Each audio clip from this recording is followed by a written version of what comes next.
Mohammad Sahabuddin রূপক্রপ care Chapainawabganj সদর টেরিটরিতে কর্মরত আছি। তো আমি আজকে একটা পেঁয়াজের জমিতে আছি এখন।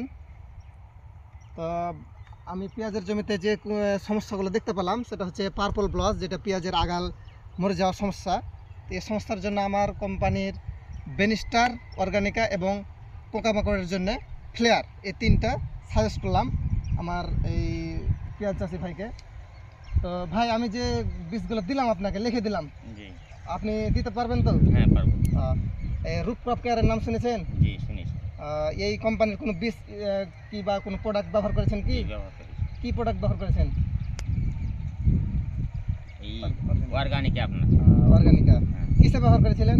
এগুলো আপনার কপিতে, আপনার ধানে টানে এগুলো সব জি ব্যবহার করেছেন সবজি সবজি ফসলে আপনি অর্গানিকাটা ব্যবহার করেছেন। জি ব্যবহার করেছি। তো অর্গানিকা ব্যবহার করার রেজাল্ট কেমন পেয়েছেন? রেজাল্ট ভালো। রেজাল্ট ভালো? যাক, রেজাল্ট নিঃসন্দেহে ভালো যেহেতু পেয়েছেন, তো ব্যবহার তো করা যায় নাকি? জি ব্যবহার করবো, সমস্যা নাই। আজকে বীজ আনতে যাবো। যাক, ধন্যবাদ আপনাকে। আর অর্গানিকা ব্যবহার করে যেহেতু রেজাল্ট পেয়েছেন ভালো, আমাদের ওই কোম্পানির এই বীজ যেগুলো আমি দিলাম আপনাকে, অবশ্যই ভালো ফলাফল পাবেন। তো ঠিক আছে, আপনাকে ধন্যবাদ। আসসালামু আলাইকুম।